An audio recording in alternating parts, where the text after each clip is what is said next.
Welcome to the Wieser Podcast, coming to you from the JED TV studios on the campus of Purdue Northwest in Hammond, Indiana. Now here's your host, Jim Wieser.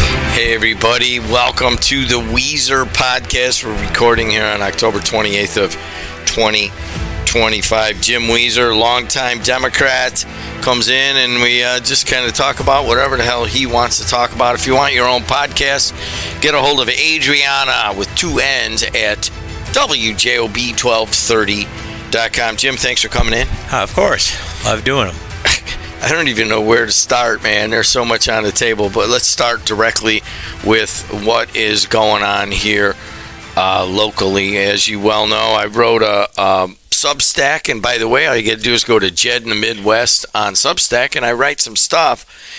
And Mitch Daniels wrote this. He wrote an article in the Washington Post. I want the GOP to keep control of the House, but not this way.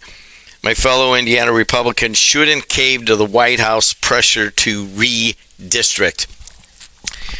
Yesterday, Governor Braun did not take Mitch Daniels' advice, which is a news story in and of itself, and he is calling a special session to discuss the redistricting here in Indiana. Your initial reaction?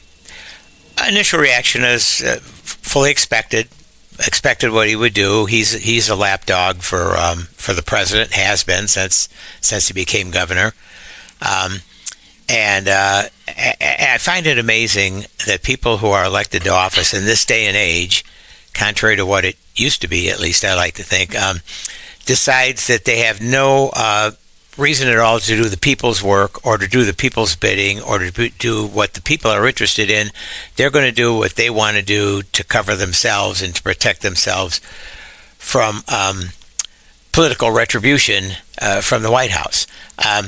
It's clear the public sentiment is overwhelmingly opposed to this. The sentiment in the Republican Senate seems pretty clear to me that they don't want to do this. They don't think this is the right thing to do. I'm not sure. I'd like to think that somehow the Senate Majority Leader, Senator Bray, would find a way to maneuver around it and kind of cut it off at the knees.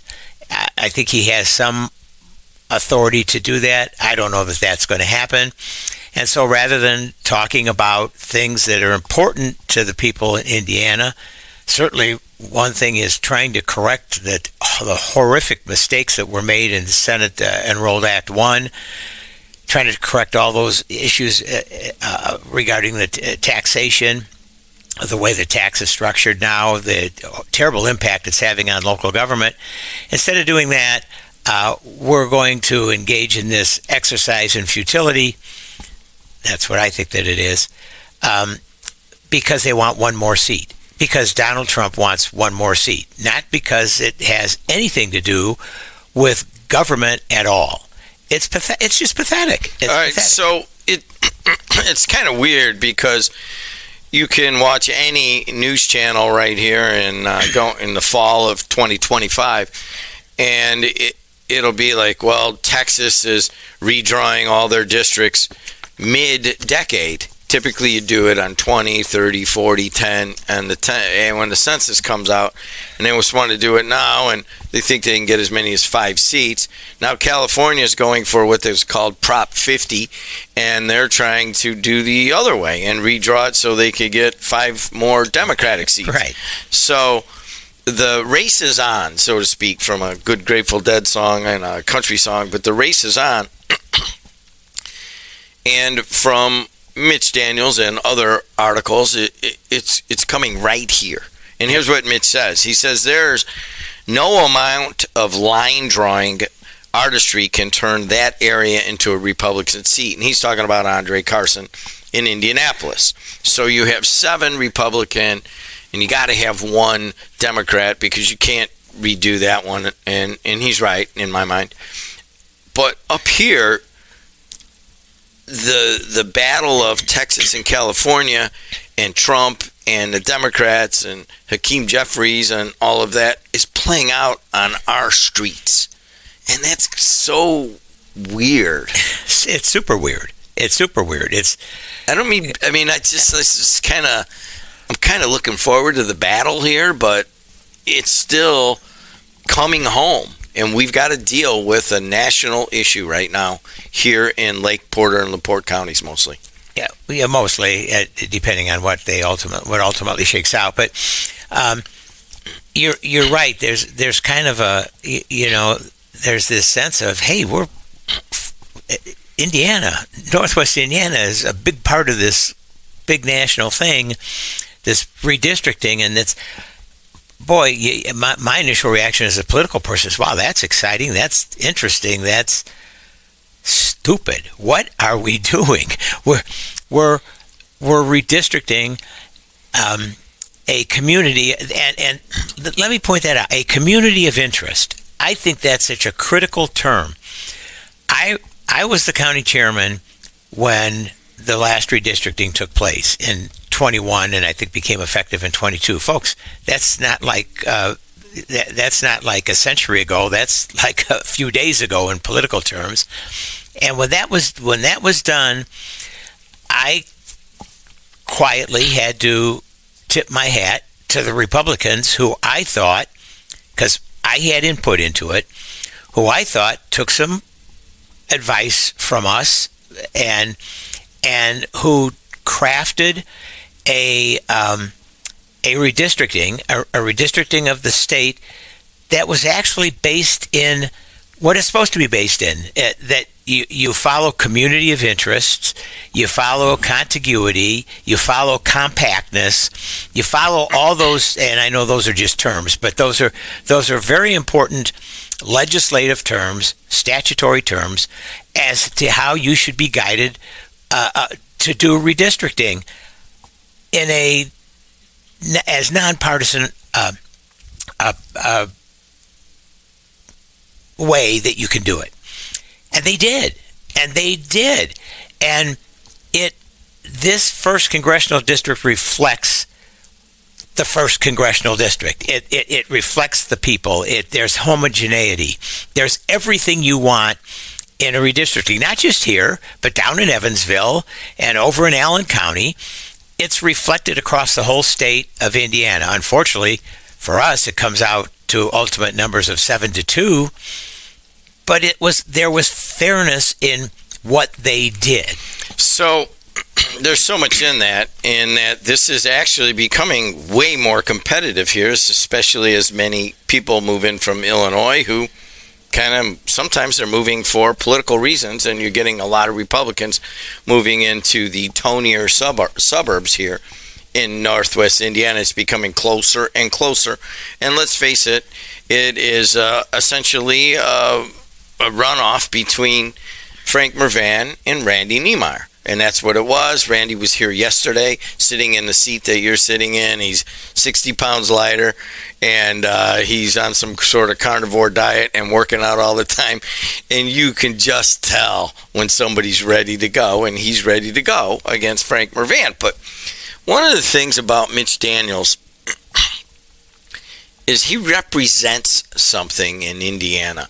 Now, he hasn't talked to the media, and he won't talk to them. He let me interview him a couple months ago on a different topic, right. And I couldn't believe that he said yes. But so I got to talking with him down there, and I'm a huge Mitch Daniels fan, always have been, which I couldn't be while I was doing the media here, and he was coming up, and I hit him a couple times, and he's like, I think he remembers that, but he came up with one term that kind of resonated with me, because I'm like you. I'm like, wow, this would be kind of cool if they go through all this thing to redraw it. Then they're trying to get it as close to 50-50 as they can, and then these guys just gotta go nuts at it, and I don't even know if it'll win there. And why wouldn't it win? Because there'd be more Republicans the way they would drive. And there's an X factor, and Mitch sums it up, and he says the attempt, I'm convinced, would come at the expense of public disgust. And that is a Democrat, Republican, it doesn't matter who it is. And that I started thinking about it. I go, well, they'll spend more money if they redraw it, and I'll get more stuff going on if it's a better race and this and that. And I love these races, so let them go do it. But then I'm like, I don't want the rest of the country or even our area. I don't want people looking at us with public disgust. And I don't want people around here who are already on edge to go further into public disgust. So I tend to agree with Mitch, but they're going to do it. And then they're going to redraw it, is my guess. It's already kind of done. And I saw a couple of the maps. It's crazy. There could be a line right down the middle of Ridge Road. Absolutely. Sure, there could be. You're talking about Munster getting cut in half in Highland and drawing a squiggly line just to get, and I'm like, wow. I mean, that sets a precedent. Well, it sets, I guess it sets a lot of precedents. It's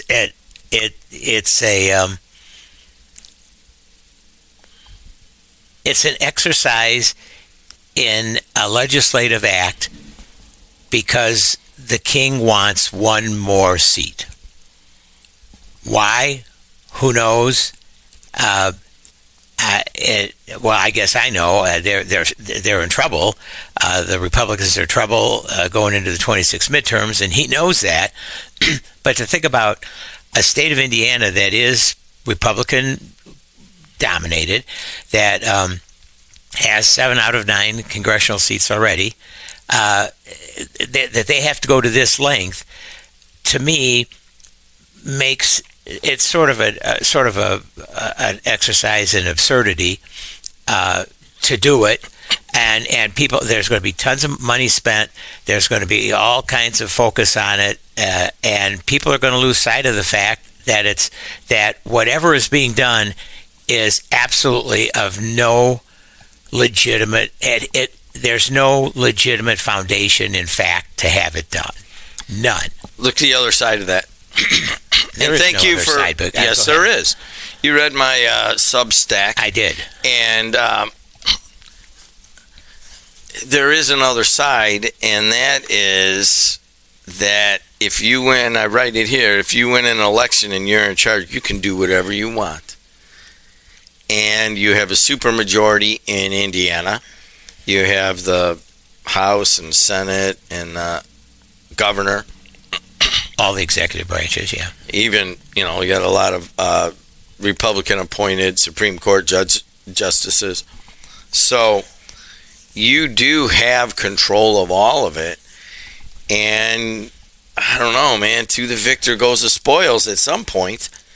There is a little bit of that. It's like, you know what? If they want to redraw this so that Randy Niemeyer can go to Congress, I think that it's not illegal here in Indiana. Now, it's illegal in California. That's why they have to have Prop 50, but you could do it here. Yeah, you could do a million things if you choose to do them. The issue is, what is the foundation for why you're doing it? What is the legitimate governmental purpose to redistrict in a midterm in the state of Indiana? There is none. I'll answer that for you.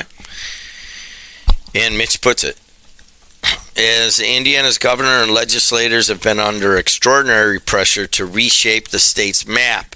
Delegations have been invited to meetings with the White House, even into the Oval Office, to be lobbied on the topic.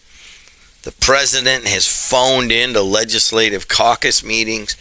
Vice President J.D. Vance made a special visit here. And there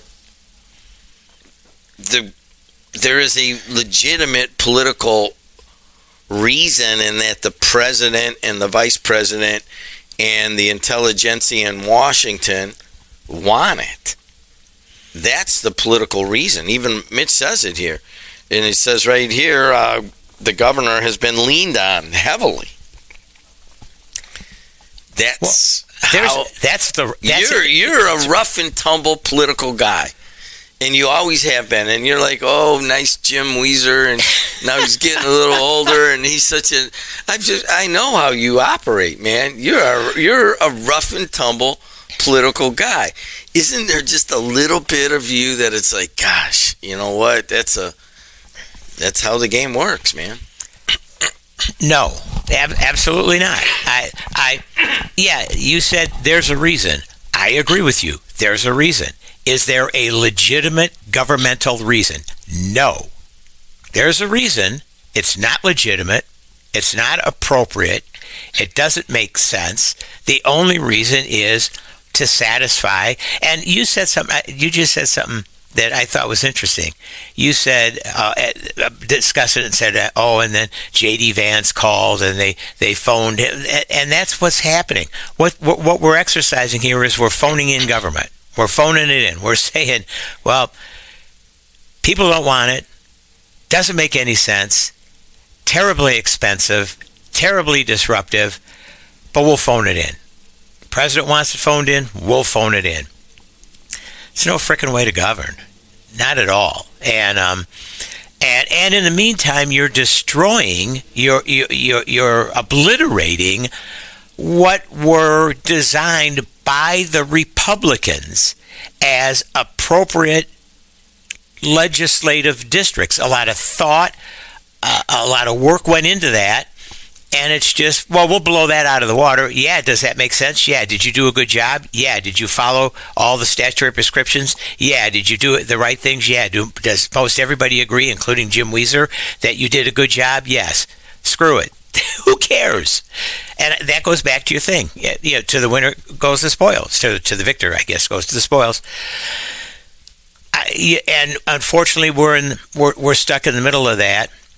And our obviously congressman is stuck in the middle of that, and ultimately you're going to have to do what you're going to have to do, and it will make politics, not government, it'll make politics uglier and more partisan than ever, and there'll be no consensus on anything, and people will call each other horrible names, and there'll be no civil discussion on it at all because of why it's been manufactured to have some legitimacy. All right, so let's look at how this could play out. So there's a couple of different ways, and Mitch says there could be public disgust at this, and really it's probably the harshest things for Republicans would be if Mitch Daniel Republicans, which there is a smaller and smaller sliver every day, but they still exist, get disgusted. They might just sit it out. I can't see many of them switching over to vote Democratic. Right. But Mitch puts it this way, and it's kind of cool. He says, I hope that Indiana will quietly pass on the idea their duty is to the citizens and future of our state, not to a national political organization or a temporary occupant of the White House. And doing the right thing, by the way, really would be its own reward. You've already mentioned several times this word of duty, future, doing the right thing. You've already said that. Mitch Daniels has said that. But that's the only place I've ever heard it on this topic. It's all about grabbing power. No doubt about it. I agree. Is there hope that we could somehow restore some sense of sanity to the process? Not under the current circumstances. There's no way. There's just no way. So how upset are you? I don't know. Things change as you analyze them, as you go further and further into your life experiences.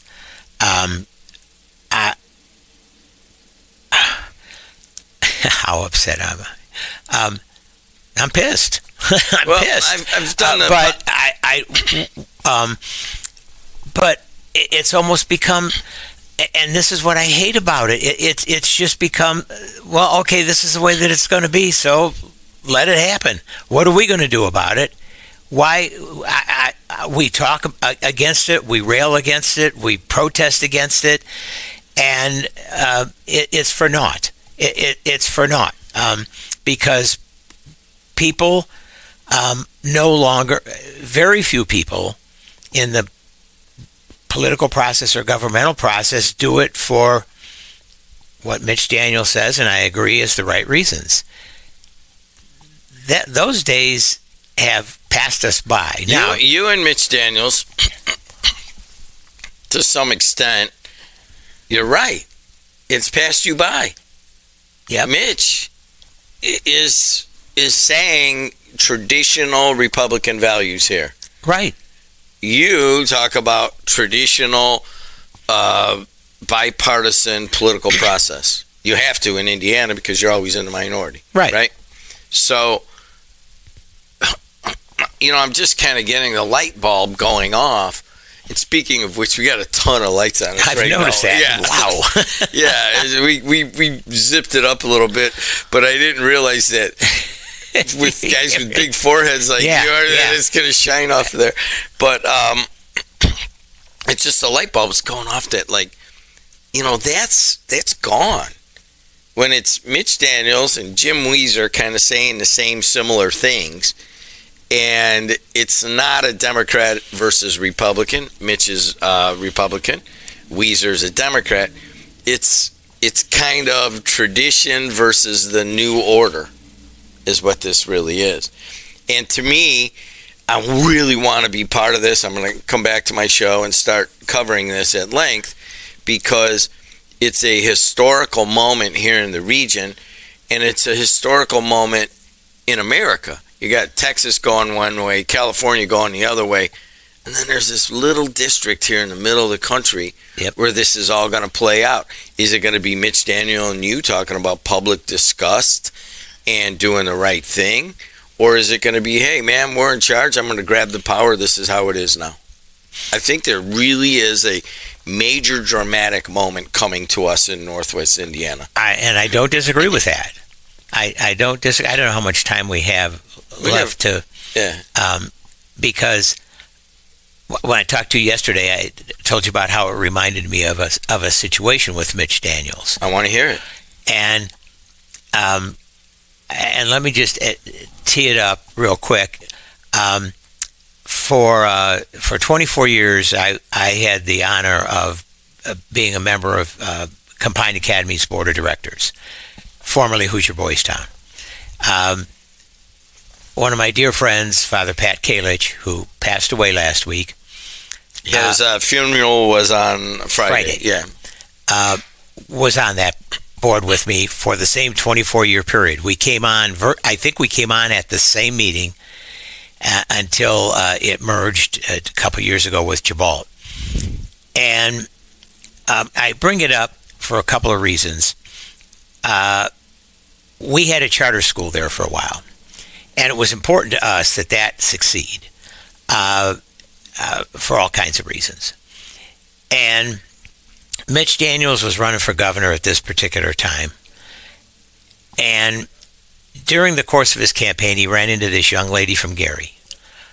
Very young lady who was part of Campagna, was a resident at Campagna because of her, the difficult conditions and environment in her life.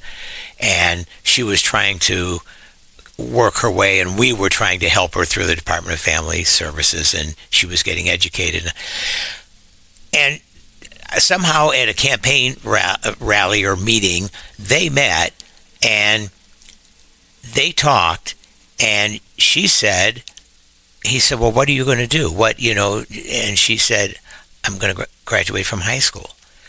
And the bottom line is, he said, if you receive your diploma, I will be there. I will be at your commencement. And that's the discussion they had. So fast forward several years, she achieves that. We have the commencement at Campagna, our first commencement, and the speaker is the new governor of the state of Indiana, Mitch Daniels, who honored his commitment and said, I will be there. And I'm thinking of the contrasts. I'm sitting next to my dear friend, Father Pat Kalich, who was 6'7", fully a foot, probably plus, taller than our governor. And I kind of observe the interaction. But what I see about Mitch Daniels, and you got to remember, I'm not happy. I've been a Democrat through all the Bayh years, through all the O'Bannon years. I mean, we've had it good. We've had it good in the state of Indiana at this point in time. And this guy, this 5'6" guy, disrupted that and interrupted that. So I'm not going to profess to say that on that particular day I was Mitch Daniels' greatest fan. It wasn't even close. But I respected the hell out of him for honoring this commitment and for hearing this story. Bottom line is, he tells the story, terribly moving, and he's got tears in his eyes as he's telling the story about this young girl, and he was saying, of course I never thought I would be back here. I didn't think she was going to graduate from high school. I hear these stories all the time on the road, but this young lady persevered. She did something I thought was remarkable, and we all participated in that process because we had the services available to her, the services that you provided at this organization, her ability to live in a residential atmosphere. She was given the tools to succeed, and very few succeeded. Outcomes, we're always looking at outcomes at Campagna, but she did. And he's got tears as he's telling this story. And as he's telling the story, and it's so touching, and her family's there, and they're all crying.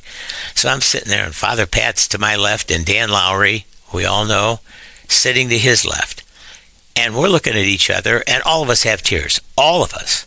Just, they're just streaming down as we realize that we're living in this unbelievably, we're experiencing this remarkable event. We're just experiencing it, trying to figure it out, and realizing maybe putting more political cast on it than anybody else, realizing that, God, this governor, this guy, this political guy that I had no use for, that I was so upset, had changed my life politically.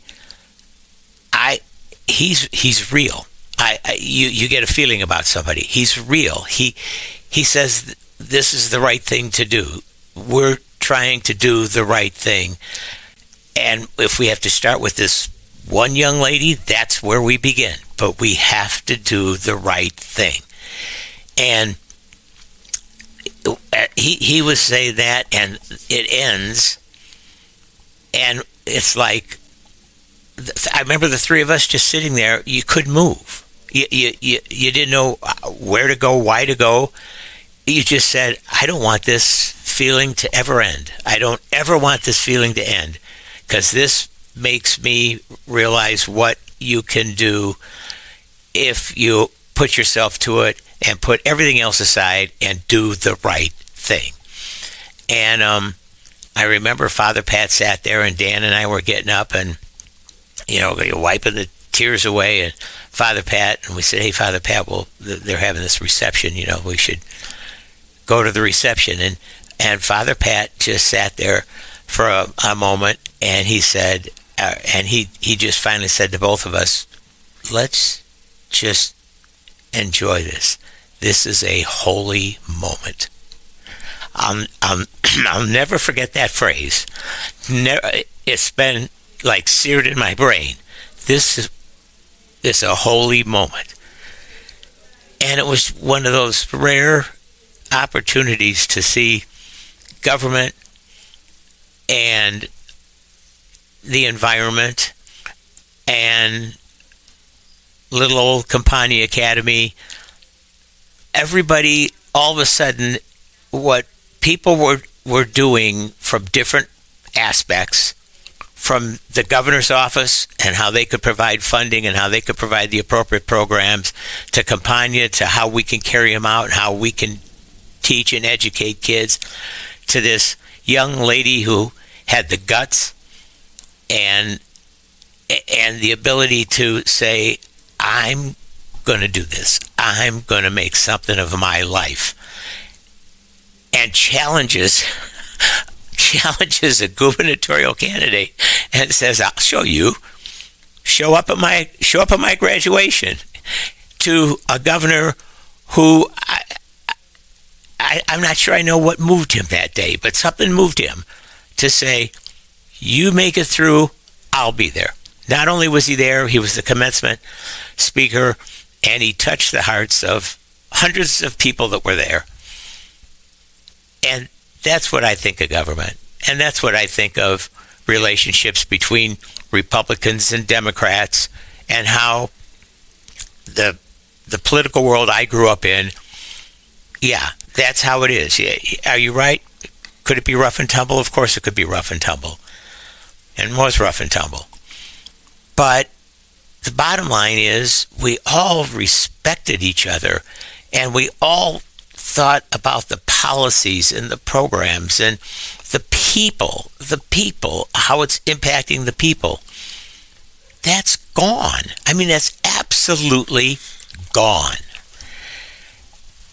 And that's my story, and I'm sticking to it. I don't think we're going to add anything to that. Let's end it right there. We are in the middle of a major drama just starting. I'm sure we'll cover it at length. If you want to listen to any other stuff that Wieser does, it's Wieser podcast. Just Adriana Alvarez runs this podcast network, and she will have this up hopefully by the end of the day, and then it'll be there, and you'll be able to hear that story about Mitch Daniels and his involvement and everything else. But thank you, Jim. Yep. Thank you as always. And thanks to Adriana, but mostly thanks to you. Go to Apple, Spotify, wherever you get your podcasts, and like us. And until next time, we'll see you later.